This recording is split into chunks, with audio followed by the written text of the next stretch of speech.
चंडीगढ़ प्रशासन bird lovers के लिए खास तोहफा लेकर आ रहा है। ये तोहफा है बर्ड एवियरी के रूप में। बर्ड एवियरी शायद नया शब्द आपके लिए हो सकता है, मेरे लिए भी ये नया शब्द था।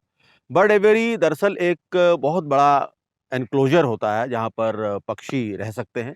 हालाँकि इसको एक केज नहीं कहा जा सकता, एक विशालकाय जाल ये होता है जिसमें कई तरह के पक्षी रह सकते हैं और उड़ान भी भर सकते हैं। लोग वहाँ आ सकते हैं और इन पक्षियों का नज़ारा ले सकते हैं। बहुत किस्म के रेयर बर्ड्स जो है वो इन एवियरीज़ में रखे जाते हैं।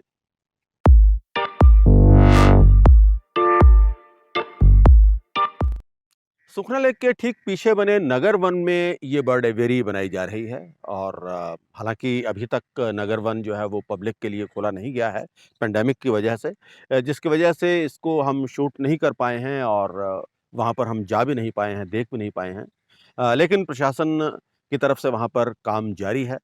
लेकिन जिस तरह से वहाँ पर काम किया जा रहा है उसे लेकर कुछ विवाद भी जो हैं वो खड़े होने शुरू हो गए हैं। वो क्या विवाद हैं, इनके बारे में हम आपसे बात करेंगे। देखिए, बर्ड एवरी तो वर्ल्ड ओवर सब जगह पे है और इंडिया में भी है।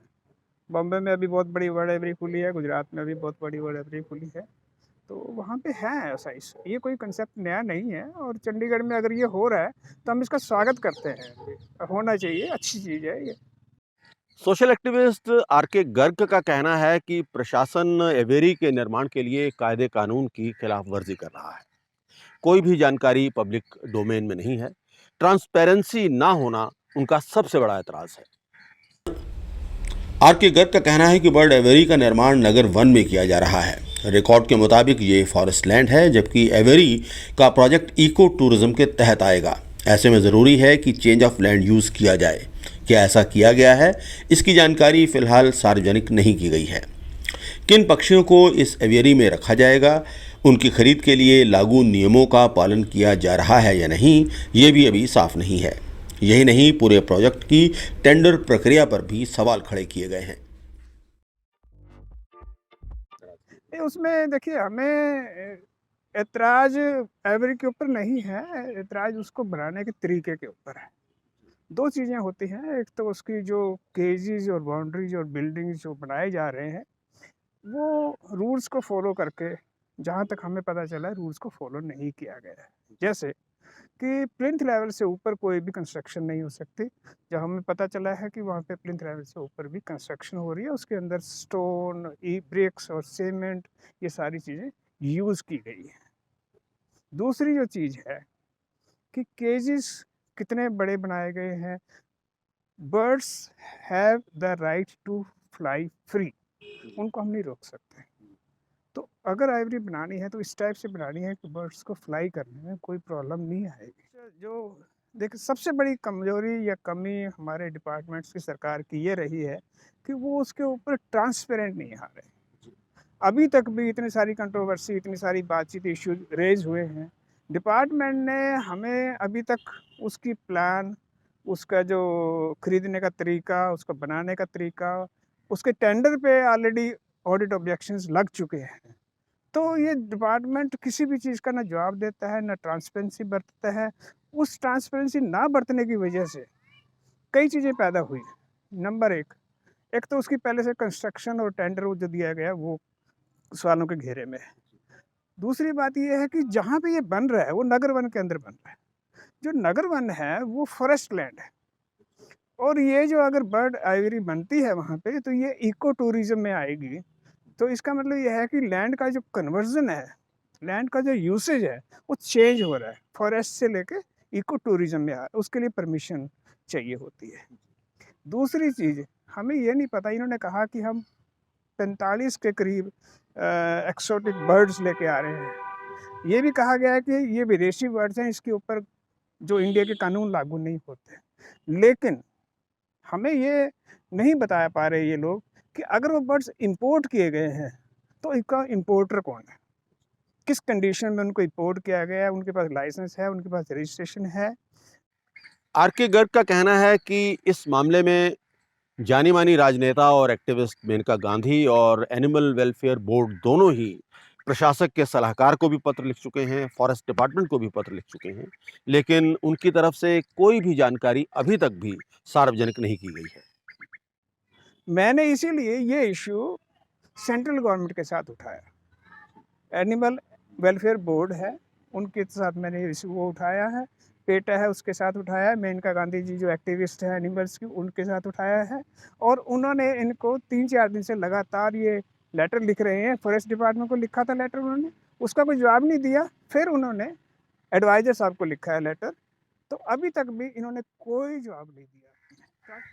वैसे कुल मिलाकर इस प्रोजेक्ट का स्वागत किया जा रहा है। एक्टिविस्ट विनोद वशिष्ठ का कहना है कि एवरी का बनना चंडीगढ़ के लिए अच्छी खबर है। एवरीज जो हैं वो एक तरह से इनको पिंजरा मानना गलत होगा।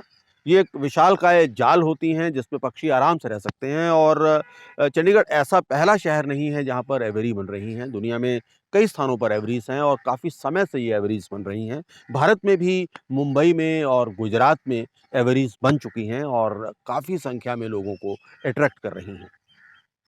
इसमें पक्षियों के पास काफ़ी स्पेस होती है।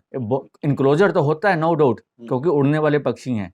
जो उड़ने वाले पक्षी हैं इनका वो सिस्टम तो बना नहीं सकते जैसे कोई लायन सफारी हो गया। उसमें तो पूरा लायन जंगल के घूम रहे हैं, हम बस में देखने जा रहे हैं। जहाँ जैसे सी वर्ल्ड हो गया, जहाँ पे सी की लाइफ है, एक टनल बनाई होती है शीशे की, उसमें लोग जाते हैं और जो मच्छियाँ हैं, फिश हैं, वो सब ओपनली घूम रही हैं। क्योंकि पक्षियों को ऐसे रख नहीं सकते, पक्षी तो फिर उड़ जाएंगे। और जो रेयर पक्षी हैं वो तो रेयर ही हैं, उनका तो हमारी ड्यूटी भी बन जाती है कि उनकी प्रोटेक्शन रखें, उनको एज ए रिजर्व रखें। तो इसके लिए ये तरीका निकाला गया कि क्यों ना एक बहुत बड़ा सा इंक्लोजर हो, बहुत बड़ा हो, जिसमें लोग घूम भी सकते हैं और पक्षी भी रह लें। तो उसको हम कहते हैं एवियरी या बर्ड पार्क कहते हैं। और चंडीगढ़ में भी ऐसी फॉरेस्ट डिपार्टमेंट प्लान कर रहा है, ये बड़ी अच्छी बात है। कोई नई चीज़ नहीं है। जो अगर हम दुनिया भर में देखें, बहुत सारी ऑलमोस्ट जितनी बड़ी-बड़ी कंट्रीज़ हैं, बड़े-बड़े रिनाउंड शहर हैं, उनमें ये एवियरीज़ काफ़ी आ चुकी हैं। जैसे कि हम देख लें कि पास ही सिंगापुर है, वहाँ की जुरोंग बर्ड पार्क है जो विश्व भर में मशहूर है। एवियरी वाकिन एवियरी है, विश्व भर में मशहूर है क्योंकि लेटेस्ट बनी हुई हैं। इसी तरह अमेरिका में भी है, पिट्सबर्ग है वहाँ पे, जो कि चिड़ियाघर में नहीं है, अलग से बनी हुई हैं। इसी तरह कनाडा में चले जाए, हैमिल्टन है वहाँ जगह, जो सबसे पुरानी है, कम से कम 100 साल से वो चल रही है एवियरी। बर्ड एवियरी चंडीगढ़ के लिए एक तोहफ़ा साबित होगी। बड़ी संख्या में ये सैलानियों को अट्रैक्ट करेगी, इसमें कोई शक नहीं है और इस बात का स्वागत भी किया जाना चाहिए और इस बात का स्वागत किया भी जा रहा है। लेकिन इसको लेकर जो सवाल उठाए जा रहे हैं, ख़ास तौर पर प्रोसीजर्स को लेकर जो सवाल उठाए जा रहे हैं, उनका जवाब मिलना भी बड़ा ज़रूरी है। इस सिलसिले में हमने चंडीगढ़ प्रशासन के अधिकारियों के साथ, फॉरेस्ट डिपार्टमेंट के अधिकारियों के साथ बात करने की कोशिश भी की, बात हमारी हुई भी, लेकिन कोई ख़ास सकारात्मक उत्तर हमें उनकी तरफ से नहीं मिला। हमारी कोशिश रहेगी कि हम चंडीगढ़ प्रशासन का पक्ष भी आप तक पहुँचाने की कोशिश करें। जब भी हमारी बातचीत संबंधित अधिकारियों के साथ होती है, तो हम वो पक्ष भी आप तक रखेंगे। चंडीगढ़ लैंडस्केप के इस एपिसोड में बस इतना ही। कुछ और नई जानकारी के साथ, कुछ और किस्से के साथ एक बार फिर हम आपके सामने हाज़िर होंगे। तब तक के लिए हमें इजाज़त दीजिए और जाते-जाते एक बार फिर हमारी आपसे गुज़ारिश कि आप हमारे चैनल को सब्सक्राइब करिए, न्यूज़ एस्केप को सब्सक्राइब करिए और बेल आइकन ज़रूर दबाइए ताकि आपको नोटिफ़िकेशंस भी मिलती रहें। धन्यवाद।